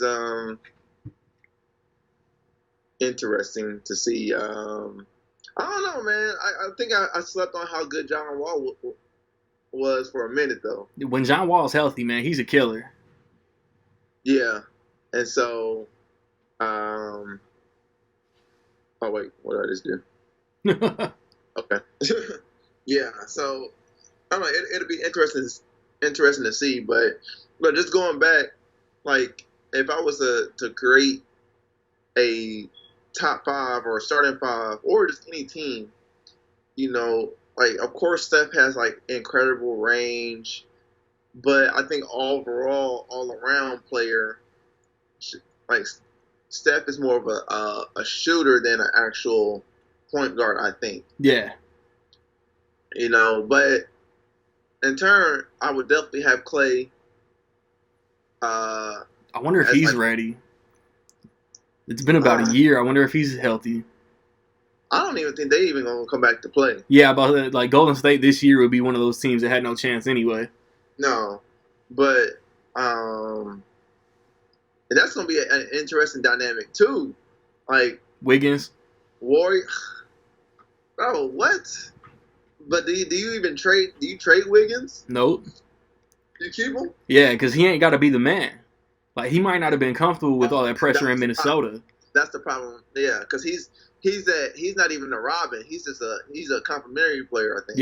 Yeah, that's what I'm saying. Like you got Golden State comes back healthy, they're gonna have a top 5 draft pick. They're gonna have Steph, Clay, Draymond, and then Wiggins as a fourth option. Oh, that's so nasty. Right. Oh, and then that could be like LaMelo or that center, that Wiseman kid from Memphis. Yep. But I'm like, bro, just put LaMelo with those dudes. But I don't think they'll draft the point guard. Nah. For that attention. Well, I mean, Steph is 30. He's about to be 31. He don't look like it, but he's about to be 30. Also, Steph look like he's still like 13. Yeah, and so that's the thing. That's the thing about, I think, because like LaMelo, he could give them some bench depth for sure for like scoring. I think he'll have an immediate impact. That'd be crazy. That'd be right. Steph starting and LaMelo coming off the bench. Bro, that would be nasty if you really think about it. That would be nasty. I think they got to get Draymond some frontline help because he can't put in those minutes that he did during that stretch. Nah, I feel like I think his body would take a toll. But I think they're gonna be refreshed and ready to go next season. Yeah, next season the Warriors are a playoff team. Oh, bro, that's not even what. But then who? Like, I guess you bump Memphis, but Ja's only gonna get better too. I think Memphis gets bumped, but then I think New Orleans is in too. Zion healthy all season? That's gonna be, bro. You know what I'm saying? Shit. The West is gonna be nasty. The West is just too nasty, bro. I don't know. I think it's gonna be a lot of there's gonna be some 40-win teams next year who don't get in. Yeah, there has to be. It's gonna come down to tiebreakers. Seriously, like every game's gonna matter. But bro, and then like the team that no one really talks about, man, Toronto. I think Toronto can beat Milwaukee. If it came down to it, I'll take Toronto over Milwaukee. Fuck Toronto. Yeah, I don't know, man. I really don't remember who all they had. Pascal and Lowry, Fred VanVleet. Did Toronto knock out the Pacers last year? Nah, we got bumped by Celtics, right? Yeah, we got swept by the Celtics because we didn't have Vic. But they had Kyrie, right? Yeah. And they're still, man. The Celtics should still be that under the radar team if everybody comes back together too. Kemba, Jaylen Brown, Jason Tatum, Gordon Hayward. That's the team no one's talking about either, man. Yep. I don't know, bro. I'm just so excited for sports to come back. Right. Yeah, I'm getting excited too, and it's a pipe dream right now. Like I need an announcement before I get really excited. Yeah, so it's like, man, we will see what happens, bro. Man, but before I cap off this segment though, like it's like I said, The Last Dance. We was just talking about basketball though. Overall, what you think of the documentary? Like if you was to like give it like a out of 10 or out of 5 or something. Bro, like no, I'll give it a 9 out of 10. I'm right there with you. I definitely think it was a good documentary. If it come out on physical media, I'll probably buy it. Like, it was dope. I don't fuck with documentaries too. Yeah, I mean, I think it was just as good as the OJ documentary. Yeah. But I think the OJ documentary is better. How they put that together. But I think this probably will win an award for best documentary for sure. I think an Oscar or whatever for the best documentary. Yeah, I think it'd be an Emmy. I think Emmys are TV. There you go. Yeah, but, I don't be watching those shows. Right. So. We gonna come back. I'm gonna kick them bars, and then hopefully I get the homies to talk about that KotaTheFriend album. Man, stay tuned.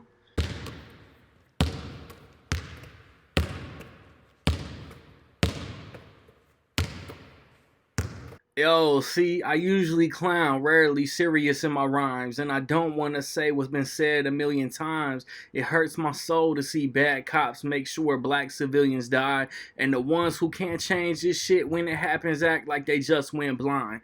And white people don't want to hear that it can get bad. I think a lot of good cops about to get hurt because of a few shit bags. Those within power don't want to make proper changes and just sit back. They need to arrest all responsible, convict, and enact. Miss Lady Bitch in the park got exposed and didn't have an answer. But what's good for the goose is good for the fucking gander. Dog off leash, phoned one time and was down for the slander. Now wanna cry about how she getting treated in the media, she wanna pander. I'm cool with a lot of black men who are simply not motherfucking threats and shouldn't have to fear those who volunteered to serve and protect. Now a cop approaching cordial don't need recorded, just both sides respect. And if the situation escalates, it still shouldn't result in death.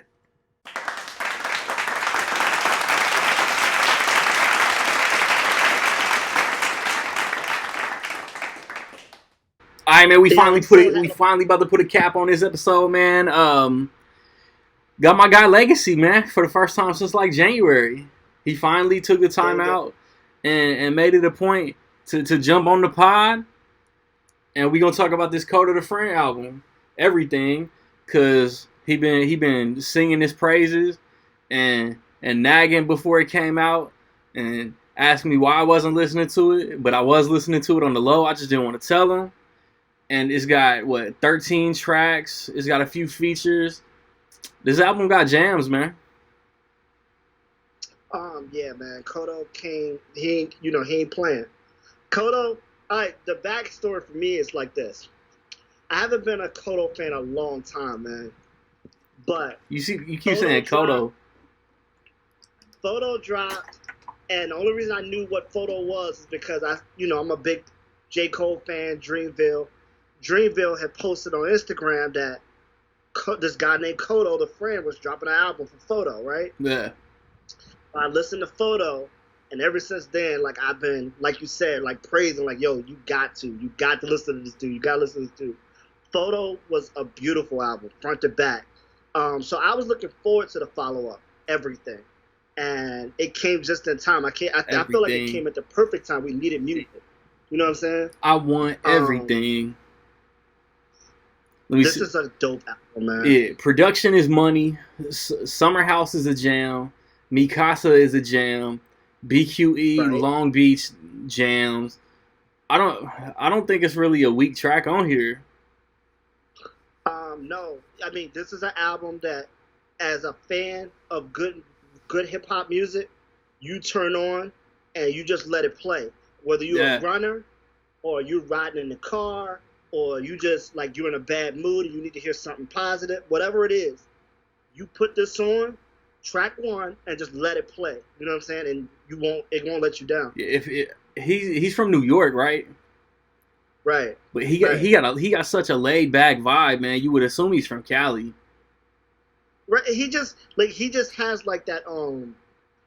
He's in that class, man. You know what I mean? Like he's in that class with the like the Lupe Fiascos and the J. Cole's and those type of guys who's gonna give you like that positive music. Yeah. You know what I mean?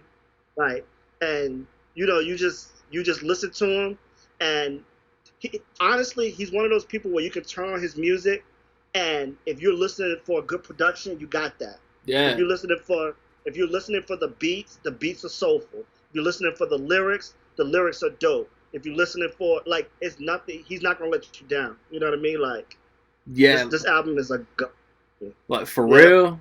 You gonna think like I'm talking shit directly to you, but my only issues is just like a couple features.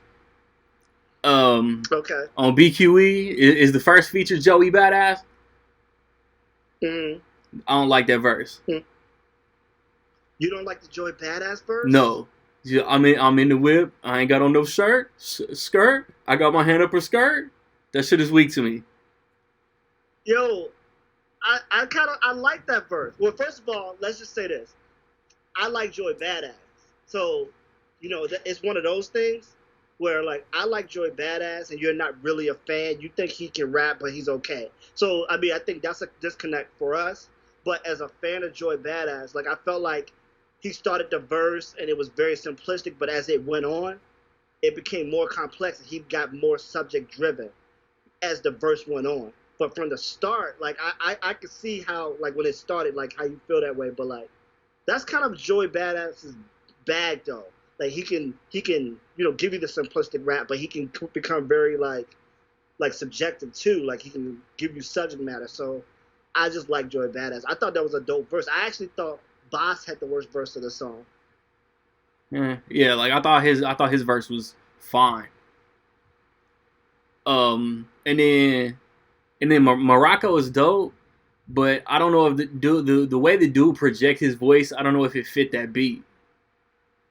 Right. I thought like that. I think that for Kota, he's one of those artists that like how J. Cole is an artist. He's one of those artists that like he makes his music and he goes and he raps by himself. Like he goes and he doesn't have features or nothing because he has ideas of what songs are supposed to be. And he doesn't veer from that. So he's not going to put somebody on a song for the sake of putting them on a song. Yeah. He makes the song exactly how he likes it. J. Cole, I feel like Kota is similar to that. And I feel like because he's always like that, because Photo didn't have no features. So I think that Kota is similar in that way. Like he has ideas for music and in his mind, he has the complete thought. I think that because he's kind of a like, like a rapper that's like underground, a more underground type rapper or whatever. Yeah. Like I feel like he's feeling like he needs to, venture out and have features and, one of those things. So I don't know. I feel like this album would have been just as great with no features too. Oh, yeah, for sure. because that's how he is. He's one of those rappers that don't need features. You know what I mean? Like, Yeah. so I can do that. And what I feel like is like a super subtle flex is them interludes. He got Lupita Nyong'o from Star Wars on track 5, and just talking about like what everything means to her. And then Lakeith Stanfield on the interlude on track 11, same thing. And like he's been in Atlanta. He was just in The Photograph. He was in Uncut Gems. Like these are like big name actors who fuck with Kota, who might not have ascended to a big name rapper yet, but like when actors know who you are, like that's a power move.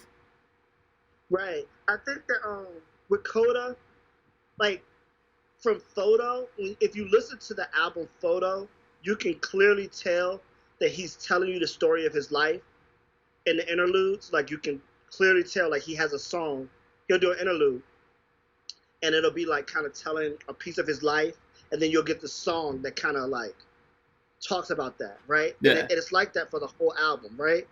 And when I listened to this album the first time, I felt like it wasn't doing that. Like this album was kind of its own thing. But as I continued to listen to it, I've kind of learned that this is a continuation of that album. Like in this album, like he's still telling that same story. Like he didn't veer from that. Like so the interludes, like even though like they're not as like on the head of the nail as that album was with telling his story, the interludes are still telling you like where he's going in the following song. You know what I mean? I mean, so shit. It's kind of dope. He at the summer house. He's at his house. He's taking the BQE to Long Beach, and he hit that away park in the Volvo going to Morocco. Like even the track list, even like is a story. Like telling that story, right? Right. And like it's a dope album, man. Yeah. And you know what? This album gets better as you continue to listen to it. And a lot of albums are not like that. You know what I'm saying? Like you get a lot of albums that you listen to it and it's very dope, and then as you continue to listen to it, it kind of wears off. This album, the first time I listened to it, I was like, yeah, it's okay, it's dope, you know. And I was also comparing it to Photo, you know what I mean? But the first time I listened to this album, I was like, oh yeah, it's dope, you know. And I told you guys that, like I told you and Jake, like yeah, it's dope. And then I come back 2 days later and I'm like praising, like yo, this album is great, like you know what I mean? But because as you continue to listen to it over and over and over, it gets better and better and better. That's hard to do, man. Yeah. That's hard to do. Yeah. Like when you really dig the last project, it's hard not to compare the new one to the last one. Right. And like the fact that he was able to deliver such a dope album, because Photo was incredible. Yeah. So the fact that he would deliver such a dope album following that, yeah, Kota delivered, man. Kota delivered. I'm pretty sure I talked about Photo on an episode last year sometime. I mean, I'm pretty sure it was one like just like this one. Like I don't think Jake had something come up and couldn't make it. Yeah, me and you, we discussed Photo. Okay. We did Photo, and so this is like the follow up to that. This is the next me and you doing Kota again. Hell which is yeah. unfortunate. Like I was really excited for Jake to be here to do this one because you know Jake has been a Kota fan longer than both of us. So you know, but this album, you know, Kota really delivered on this album. Listening to this album, something that I heard in the album and then I read later is that they're saying that this may be Kota's last hip hop album. Word?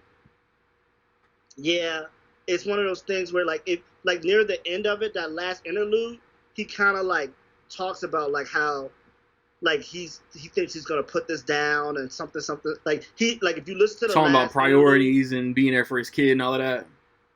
Right. Yeah. He's saying that, and then I read somewhere that like he was talking about how like because Kota is like he obviously doesn't have a deal. He didn't want a deal. He wanted to do it independent. Yeah. And that's the way to go. You know. But the independent grind is hard. Yeah, for sure. It's a harder grind because you don't have somebody pushing your album. You don't have someone putting you on every website. You don't have someone like, you know, placing your album on on whatever streaming site and it's blowing up. Yeah. His album is getting hears. Like people are clicking on his albums just based on hearsay of somebody saying Kota's dope, listen to it. You know what I'm saying? We it's saying Kota's dope, listen to this everything. Right. So it's a hard grind. So he's putting out incredible music, man, every time. Yeah. And his sales should be way better than what they probably are. And he's venturing into other things. Like I heard like he's venturing into acting. He's into like he's one of those very artistic people. You know what I'm saying? Yeah. So it's one of those things where he's saying like this hip hop grind is tough. I'm putting out great music, but I might need to find something else that's going to allow me to have more time with my kid. Because you have to tour, you have to be away to be in the booth. You know what I'm saying? So I mean, you're the talent. I'm hoping that's not true. You're the talent and you're the agent. You know what I'm saying? You got to sell that shit. You got to make sure people hear about it while you're trying to actually put the work into. Right, because I mean, think about it. If I wasn't such a Dreamville fan and Dreamville didn't post that Kota was dropping an album, I would have never knew who Kota was. Yeah. Right? And then I listened to it off the strength that like Dreamville was advertising that. You know what I mean? That's a big cosign. You know what I'm saying? That's a huge cosign. And he dope. Huh? So that's a huge cosign. No, it is. It's a huge cosign. But it's like I'm probably a small percent of people that follow that saw that. Yeah. And was like, oh, I'm gonna go listen to this. You know what I'm saying? Yeah. Like, and I mean, he's dope. He's dope, man. So I'm hoping this is not his last album because the last photo and everything back to back is incredible. So I need another one. No shit. You know what I'm saying? Yep. I need another one. You know what I mean? Because he's that dope, you know? So out of 5, what you give it? Oh, a 5? I give it a 5. A 5? Right. I think I give it a 4.5. It's one of my 2 or 3 favorite projects all year. Right. I give it a 5. Well, you know, where you and I are with music these days, man, like, it's like, yo, you're really looking for the gems these days, man. Like, yeah. You know what I'm saying? Like, even some of the artists that we really like, their albums aren't 5s like now. You know what I'm saying? Nope. So, like, when I hear something like Everything and I listen to it, like, I've been listening to this every day. Yeah. You know what I'm saying? Like, every gave this a spun. Every day, like, I'm finding something new. Every day, I'm loving this album a little bit more. You know what I'm saying? Like, that's the segue, man, because, like, we're in a time in this year where it's, like, project after project after project.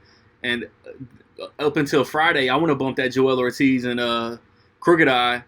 But next episode, Run the Jewels 4 coming. Run the Jewels 4 coming. There's people out there, I got to let y'all know, man. He almost didn't even listen to the Kota waiting for Run the Jewels. I'm trying to refresh on the first 3 Run the Jewels, but then I was like, man, I do want to talk about this KotaTheFriend, and then RTJ4 coming. So I probably won't even get to talk about that Crooked Eye, Joel Ortiz, or that Freddie Gibbs that just came out. I'm gonna spend this week trying to bump both of them. I haven't even listened to the Freddie Gibbs yet. I heard it's dope. Yeah. You know, but got into it yet. I'm still like, you know, when I go on my runs or if I'm in the car, I'm turning on the Kota first, man. It's the first thing that's what I want to hear right now. You know what I'm saying? Like, yeah, hell yeah. Kota let me down in years, man. He hasn't let me down in years. And then he can't be done, man. Kota, don't be done, dog. Don't be done. Man, drop a comment, drop a voice message. Facebook, Twitter, whatever social media, YouTube. Tell us what you think about that KotaTheFriend. Like I said, next episode, it's more than likely just going to be a Run the Jewels praise segment, man. So, y'all stay safe and chill until the next episode.